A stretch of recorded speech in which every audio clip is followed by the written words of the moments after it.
Hello guys, good morning, नमस्कार सगळ्यांना। तर मी पूजा पुन्हा एकदा तुमच्या सगळ्यांचं स्वागत करते आजच्या एका नवीन व्हिडिओमध्ये। तर चलो आजच्या दिवसाच्या कामाला आणि रुटीनला करूया सुरुवात। तर कोणी नवीन असेल चॅनलवर ना तर नक्की चॅनलला सबस्क्राईब करून ठेवा, जेणेकरून तुम्हाला दररोज आपले असे छान असे ब्लॉग बघायला भेटत जातील। तर चला, तर हा काहीतरी नवीन टॉप आणलाय ना मी, कालच असा म्हणजे शॉपिंग केली ती थोडक्यात ना, तर त्याचा ब्लॉग मी ऑलरेडी केलता चॅनलवर अपलोड। तर त्यामध्ये दाखवला होता हा टॉप मी। तर आणल्यावर काही दम निघत नाही नवीन कपडे, तर म्हणजे असं मी डेली वेअरलाच आणलाय तो, तर यामुळे लगेच घालून पाहिला तर छान दिसत होता मस्त असा। आणि त्यासोबत ना आता सकाळचं कामाला पण सुरुवात करायची।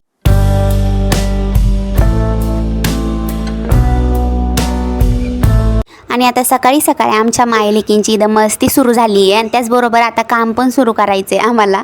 तर त्या अगोदर आता थोडंफार असे लाड पुरवून घ्यायचे असतात आमच्या मॅडमला। तर तिचे काहीतरी लाड पुरवल्यानंतर इथं आमचा मेकअप पण राहिला होता। मी इथं मस्त अशी फ्रेश झालते, आंघोळ वगैरे करून अवतार नीट केलता थोडाफार। आणि आता म्हटलं हिचा अवतार कुठंतरी नीट करावया। आणि नेहमी कधी पण असं म्हणजे आंघोळ केल्यानंतर मेकअप करायचा म्हटलं ना तर सगळ्यात मोठा मला आळसपणा आणि म्हणजे कंटाळाचं काम ना तोच वाटतं। तर मेकअप करायला बिलकुल आवडत नाही आम्हाला, पण कुठंतरी पळून पळून धरून मागं घेऊन पळून असे काहीतरी तिचा मेकअप करावा लागतो। तर आता हा मेकअप ना केल्यानंतर म्हणजे आता 5-10 मिनटं पण राहणार नाही, हा माहीत आहे। तरी पण आता चला करूया सकाळच्या रुटीनला सुरुवात। आणि हा काहीतरी शर्ट आमच्या मॅडमनी बघा आता किती दिवसापूर्वीचा शर्ट आहे, पण आज तो आम्हाला कुठंतरी नवीन दिसलाय, तर यामुळे तो लगेच घालून घेतला। आणि आता गरमीनुसार ना तिने शॉर्ट्स घालते आता मस्त अशी। तर तिचा काहीतरी इथं मेकअप वगैरे केला आणि लगेच आता इथं पट्टा पण आणला होता। काल आम्ही शॉपिंगला गेलतो तर नवा असा। तर अशा नवीन गोष्टी काहीतरी आणल्या ना लेकरांना तर त्यांना दमच पडत नाही, त्या लगेच घालायच्या असतात, लगेच जायचं बाहेर मस्त असं सगळ्यांना दाखायचं हिंडायचं। तर ते लगेच मला आता पट्टा लावा असं म्हणत होती, तर यामुळे तिला पट्टा पण लावून दिला छान असा।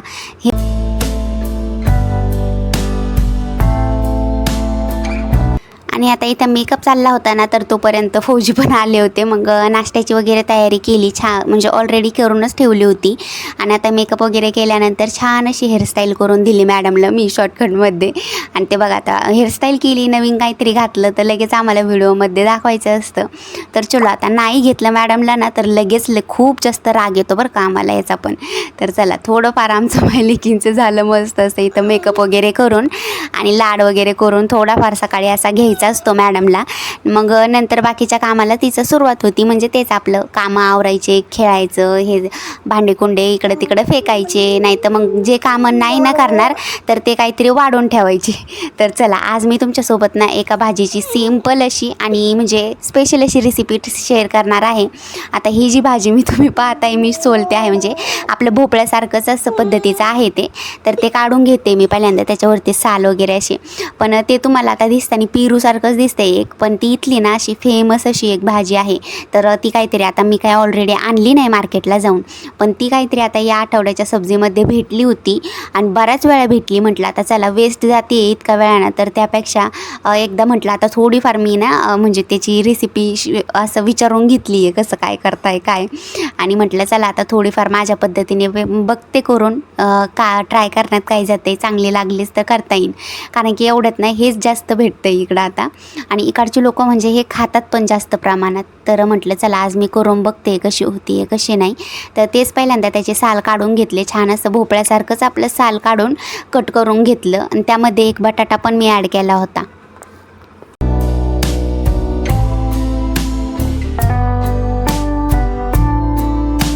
तर आता कुठंतरी ही भाजी बनवायला घेतली आहे, पण आता ती केल्यानंतर कशी होईल काय नाही ही मला काही सांगता येणार नाही आता, कारण की फर्स्ट टाईम बनवते। पण त्याचे म्हटलं तर थोडंफार ना आपल्या पद्धतीनेच बनवूया।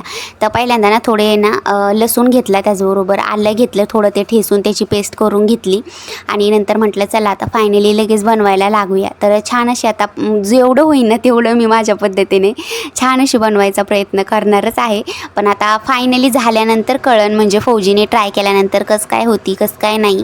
तर चलो आता मग इकडं राहिल्यासरशी थोडंफार म्हणजे अशा वेगवेगळ्या ठिकाणी फौजींसोबत राहिलं ना तर अशा गोष्टी वेगवेगळ्या भाज्या असो, नाही तर म्हणजे प्रत्येक स्टेटचं किंवा तिथलं म्हणजे स्पेशल असं काहीतरी राहतातच, भाज्या असतात नाही तर काहीतरी वेगळे पदार्थ असतात खायला, तर ते काहीतरी ट्राय करायला भेटतात। तर चलो आता इथं पहिल्यांदा ना मी जी पेस्ट केली ना ती काहीतरी इथं तेलामध्ये परतू घेते। नंतर आपलं जे काय म्हणजे मसाले वगैरे असते ते काहीतरी टाकून घेऊया। तर आता भाजी झाल्यानंतर सांगते तुम्हाला लास्टला कशी झालती कशी नाही. तर पहिल्यांदा बनवण्याचीच आपली पद्धत बघूया. तर मी इथं पहिल्यांदा अद्रक लसूणची पेस्ट केलेली ती तेलामध्ये परतू घेते मस्त अशी, आणि ती काहीतरी आपली म्हणजे ब्राऊन रंगाची होईपर्यंत चांगली परतू घेतली की मग त्यामध्ये आपलं थोडंफार जिरे टाकायची, त्याचबरोबर आपली घरचीच म्हणजे जिरी मोहरी हे काहीतरी टाकून घेतलं. ते पण काहीतरी एकदम मस्त असं तेलामध्ये तडतड करेपर्यंत, आणि नंतर त्यामध्ये आपली हळद, त्याचबरोबर आपले जे घरचे थोडेफार मसाले असतात ना, तर ते पण आज होईन तेवढं मी सगळ्या गोष्टी यामध्ये ॲड करणार होते, जेणेकरून ना भाजी माझी म्हणजे बनवण्याची कुठंतरी सक्सेस व्हावं मी भाजी बनवण्यात ही, आणि चांगली लागावी, वेस्ट पण नाही जावी. तर यामुळं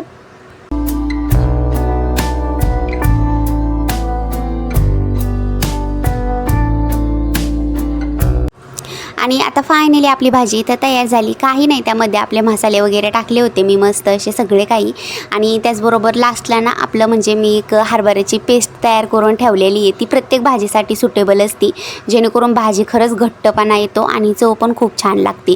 तर त्यामुळं बघा, आता बघायला तर भाजी एकच नंबर दिसत होती मस्त अशी एकदम चपचपीत मसालेदार. आता घातल्यानंतर म्हणजे ते खाल्ल्यानंतर कळणार आहे कशी नाही. आणि आता हा काहीतरी माझा नवीन ड्रेस घातला आहे ना, तर यामुळे कुठंतरी ते दाखवायचं काम चाललं आहे माझं इथं थोडक्यात असं. आणि मी पहिल्यांदाच असं म्हणजे वन पीस इकडे येऊन कुठंतरी असं घातला आहे, ट्राय केला आहे. नाही तर घरी असल्यानंतर म्हणजे आपले सूट असे वगैरे शिवलेले, तर ते काहीतरीच घालत होते मी. तर आता इथं एकीकडं भाजी वगैरे मस्त अशी झालती, तोपर्यंत इकडं म्हटलं आता चपात्या करून घ्यावेत लगेच, कारण की जोपर्यंत आमच्या मॅडम खेळत आहे ना तोपर्यंत लगेच इथं काम आवरायला लागावं लागत असतं. तर आता इथं थोडं करता म्हटलं आता चपात्या करूया, मग बाकीचं थोडं करता सगळं काही काम माझं बऱ्यापैकी लवकरच उरकून जातं. तर इथं चपात्या जोपर्यंत करत आहे ना तोपर्यंत आरू मॅडमचं संपूर्ण घरामध्ये काम आवरायचं चलत असतं बरं का. म्हणजे काम आवरायचं नाही तर त्याच्या विरुद्ध असतं, काम वाढायचं संपूर्ण असं रूम हॉल असो नाही तर बेडरूम असो सगळा काही अस्तव्यस्त करायचं काम तिचं चालतच असतं. आणि आता अलीकडं म्हणजे इकडं नागालँडमध्ये इतकी तुफान म्हणजे डेंजर अशी गरमी सुरू झाली आहे ना की बापरे, म्हणजे असं किचनमध्ये काम करताना डायरेक्ट म्हणजे गरमीनी पाणीच होऊन जातं सगळं माणूस. इतकी डेंजर अशी गरमी इकडं स्टार्ट झाली आहे. तर यामुळंच कुठंतरी आता ऐन मोक्यावर कूलर पण घ्यावा लागला होता आम्हाला. तर त्याचा सविस्तर असा व्हिडिओ ना मी आपल्या चॅनलवर अपलोड केलेला आहे, तुम्ही पाहिला नसेल ना तर नक्की पाहून घ्या. तर एका पाठोपाठ एक मस्त अशा छान अशा चपात्या करून घेतल्या, आणि त्या चपाती पण मस्त अशी फुगली होती ना माझी, यामुळे थोडीशी अशी क्लिप घेतली. तर चलो आजचा ब्लॉग मी इथंच थांबवते, कसा वाटला सांगा कमेंटमध्ये. तोपर्यंत बाय बाय.